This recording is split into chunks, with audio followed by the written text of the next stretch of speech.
on Ethereum. So my name is Henri. I'm a co-founder of a company called Privy, and we're building one library to onboard all of your users into Web3 apps, whether they're crypto OGs or they're new to the space. And I will, of course, be shilling a little bit later, but not just yet. For now, I want to talk about the technology that's going to onboard the next wave of users in the space.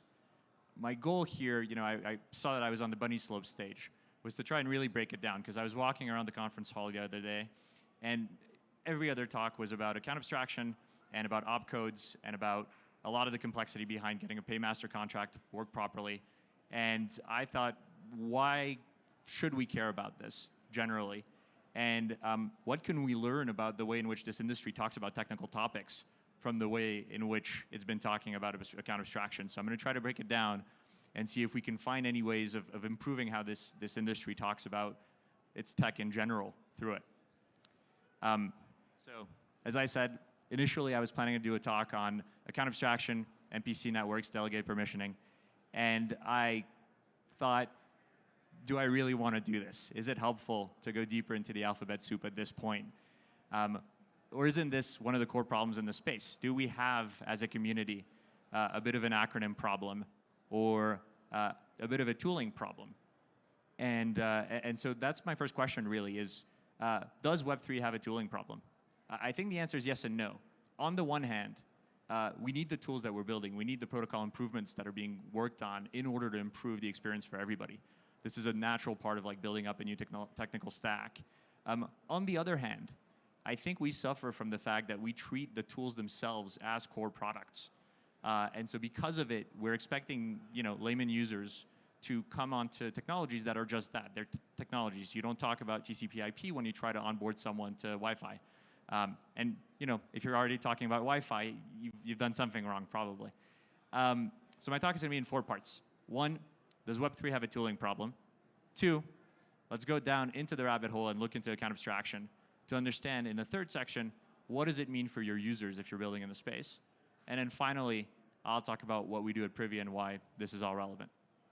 So first, the tooling problem in Web3. As I mentioned, we love acronyms. We love standards, and we talk a lot about them. Sometimes the feeling is a bit like this. This is a post I like from someone called Ben Beisch, I'm very lucky to work with, who is basically writing out, Web3 infra companies are trying to figure out where the end users are. And the only thing we find is more Web3 infra companies. And so the question is, why is the space like this? And my thesis is that Web3 builders are confusing apps and infra to a large extent because of the history of the space. So I'll point back to something that was written in 2016. This was, at the time, a fairly influential piece of writing called the FAT protocol. And in it, this investor, Joe Monegro, sort of said, the evolution of the space means that a lot of the value capture that's happened at the application layer historically is going to happen at the protocol layer.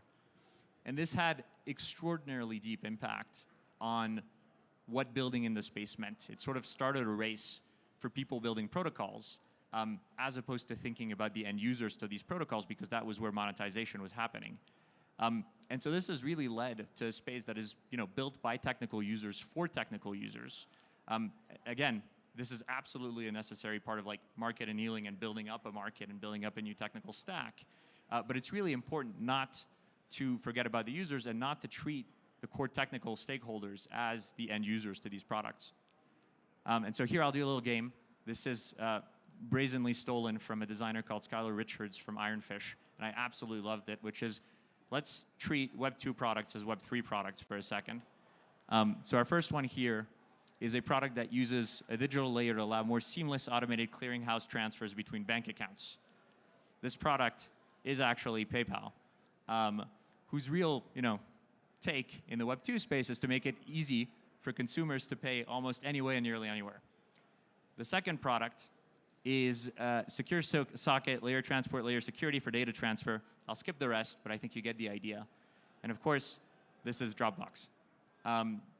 Finally, we'll do ACH processing for P2P transactions with low fees. This is my favorite because it sounds like a lot of crypto products. And of course, this is Venmo. My core point here, before I make my core point, you may ask, are we there yet? We've been building tooling for the last 10 years in this ecosystem at large.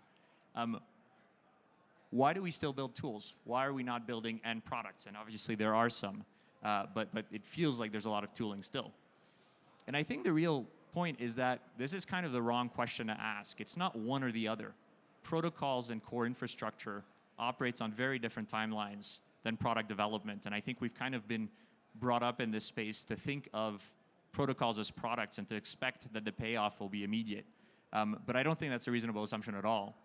And so the question, are we there yet? The answer is we've been there the whole time. We have to continue to invest in the underlying tooling, but we have to invest in apps in parallel so we can shape the tooling.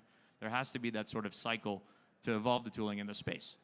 And my hope here is that it changes the way we talk about Web3, because for the most part today, when you ask someone, why are you working in this space, what are you working on, the answer is one of two types. Either it's a hardcore technical answer that goes very, very deep into the cryptography or distributed systems in the space, or it's deeply ideological. I'm working in this to set you free. Neither of which are like super compelling answers, I think, to an end user who wants to get something done when they interact with a product. So why am I talking about all this, and how do I bring account abstraction into this mix? I think one of my questions is, do we need to understand the technical fundamentals to build better products in this space? And I think at this stage in the ecosystem development, we do. We need to understand the trade-offs we're making by picking certain stacks in order to build the right product for our users. If we don't understand these trade-offs, it's very easy to throw away a lot of, for example, the self-custody that makes Web3 special. Or on the flip side, it's very easy to over-index on some of the Web3-ness of the tooling at the expense of UX. And I think understanding the stack a little better is very important to actually building better products. So should users have to know that StarkNet has incrementing rather than open non-systems in their account abstraction protocol? Absolutely not. But should you as a developer understand the basics of why the stack is shaped the way it is? Probably it will be helpful in the next few years. With that, I'm going to go into it, and we'll see what we can learn about account abstraction. This is the part where I talk about everything you've always wanted to ask about account abstraction, but we're too afraid to. And I'll work very hard to avoid buzzwords here and stick to, I think, the concepts that kind of help you make informed decisions. So first, I'm going to try to do this in 3 degrees of detail. I'll start at a 10,000-foot view, really high level. Why does this matter? Then I'll go 1 layer deeper and 1 layer deeper, and I'll see if we can break down why everybody else is talking about this too. So the 10,000-foot view. What is account abstraction? I'll preface by saying I'm by no means an expert here. I'm like a random dude who read the paper online and tried to understand it. So maybe the crypto commentary is do your own research, but I'm here to help. Account abstraction is a model for basically thinking about how accounts are composed in Ethereum. Historically, an account had really been 2 things. There was a way to hold assets, and there was a signer who controls these assets using keys. And the 2 were tied deeply together. They were completely enmeshed. Accounts had to be tied to a key pair. And this has really profound implications, because it means if you lose a key pair, you lose your account. If you lose your keys, you lose your assets. Now, what account abstraction does at a really high level is it splits these concepts apart. It permits the account to exist independently of the key pair. So now you can actually, with the account, point to arbitrary key pairs. You can dynamically program who is controlling the account. Why does this matter?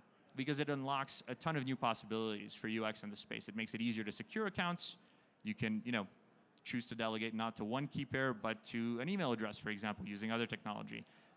It makes it easier to fund actions. The key pair that is trying to perform an action doesn't need to pay for it itself.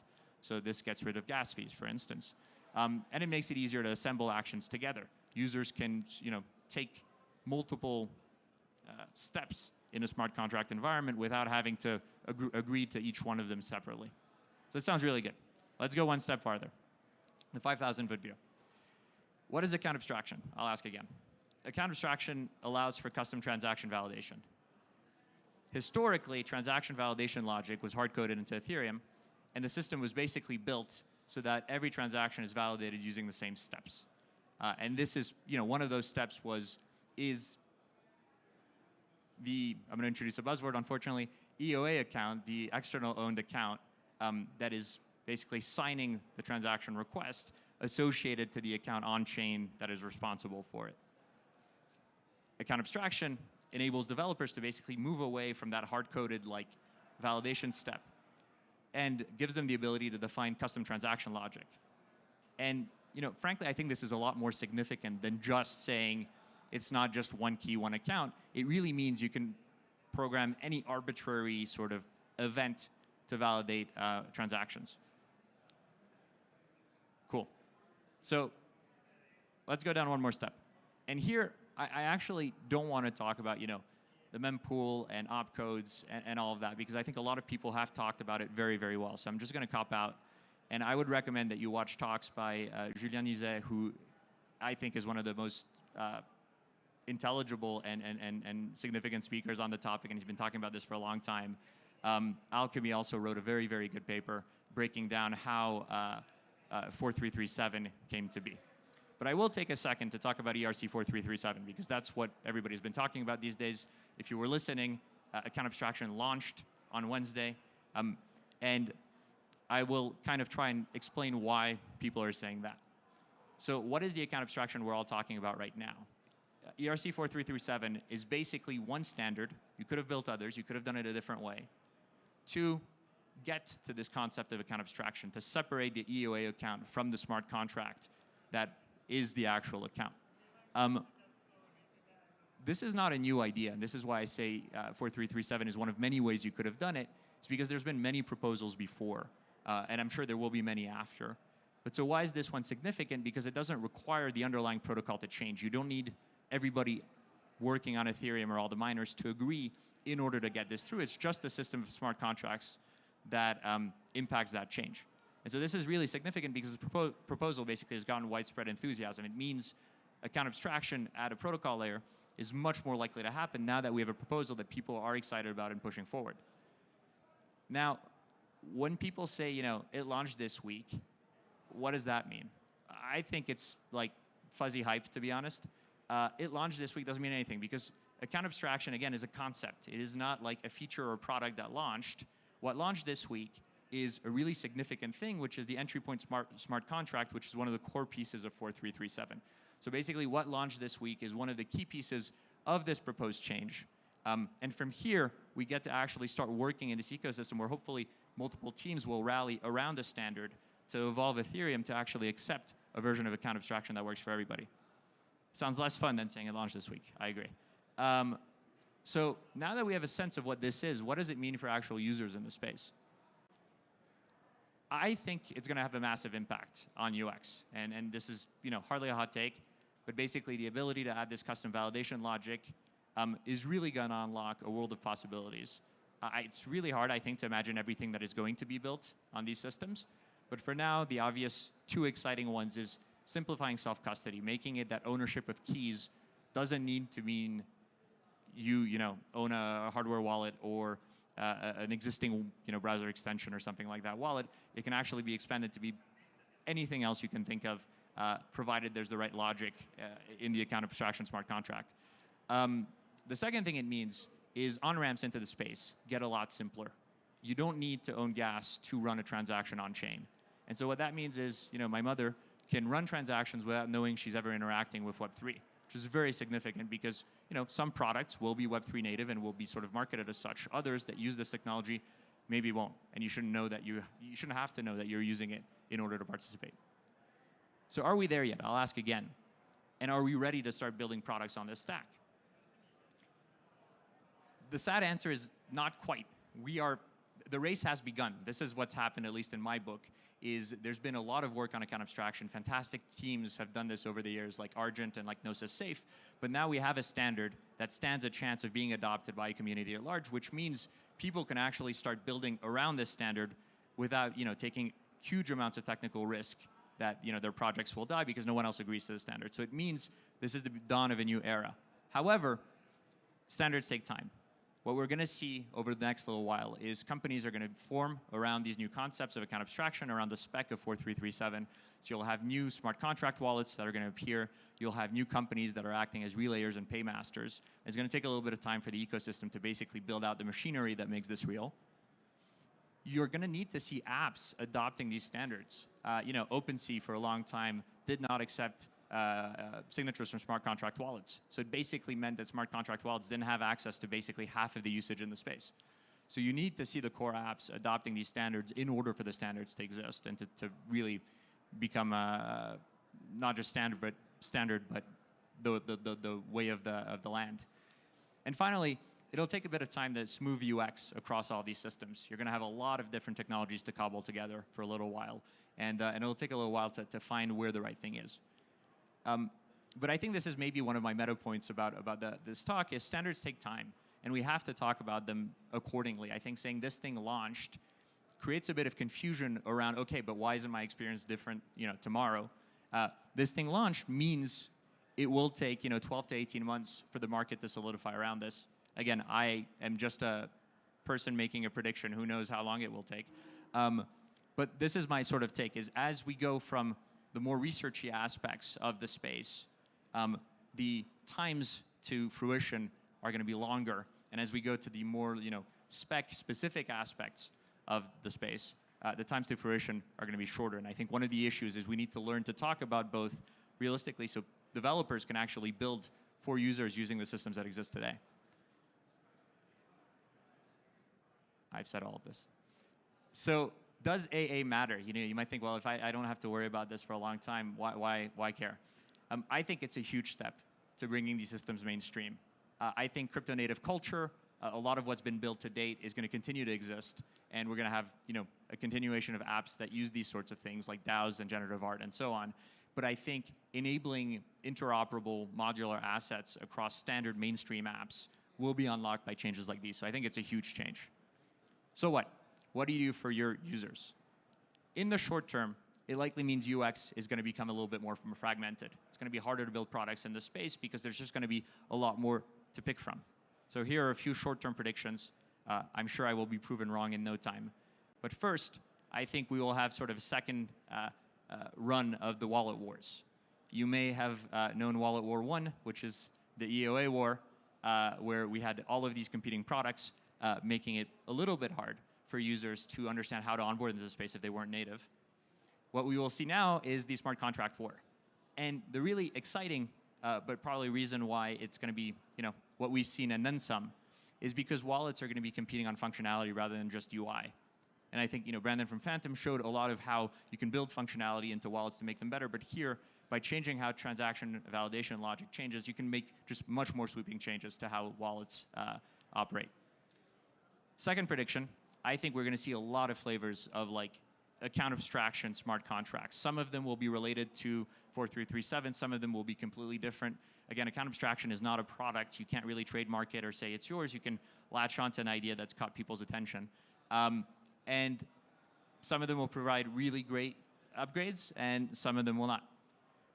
Finally, it's going to be a bit of a mess to integrate. It'll be very hard to know, what should I use in my toolkit to build the best experience.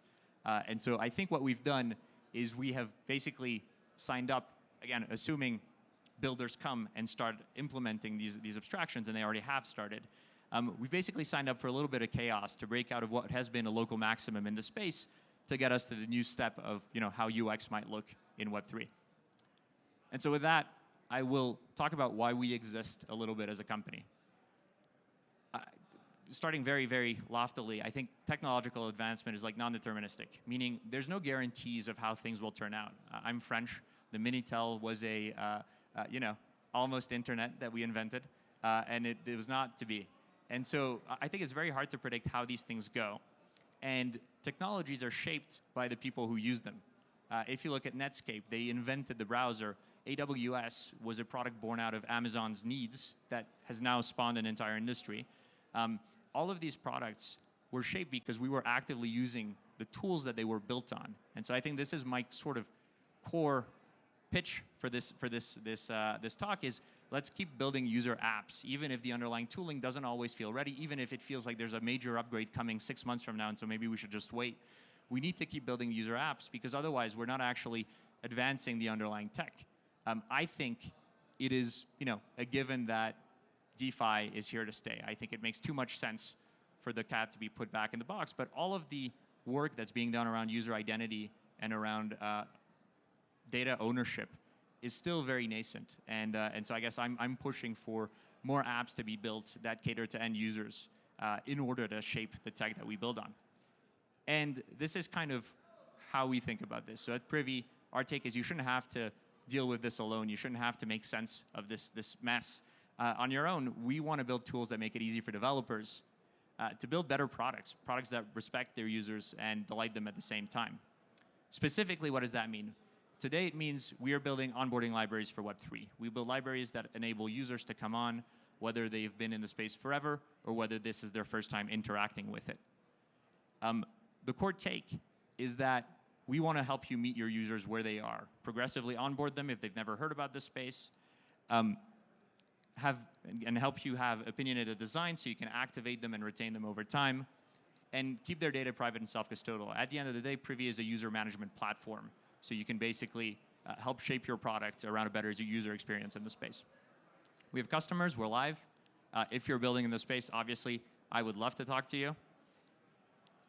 And I will sort of move back, basically saying, I think this matters because developers should be free to focus on their end users. I think that's a lot of what we need in this space. And tooling that helps you abstract away a lot of the complexities of the underlying stack helps you do that. And so with that, I will conclude by maybe opening it up to, why are we even building in this space? In my view, there are native things about distributed systems and about decentralized state that are extremely exciting. Assets and data is composable. The systems themselves are open and transparent, which is terms I like much better than trustless. And the entire system is programmable. So I think we're going to get to build things that we couldn't have imagined before. But in the interim, this will yield much better products over time. In the interim, though, we have to change the way we talk about products. We need to distinguish between the underlying tools and the products that are trying to be built on top of them. And we need to focus on the user experience we want to get, on what our users are coming to us from, rather than what technical stack we want to be building on top of. And so with that, I will make the sort of hot take that Web3 has to disappear into the products that it spawns. Self-custody should be baked into most of the products that we use. We are just in the infancy of a stage in which these things are extraordinarily explicit. Thank you so much.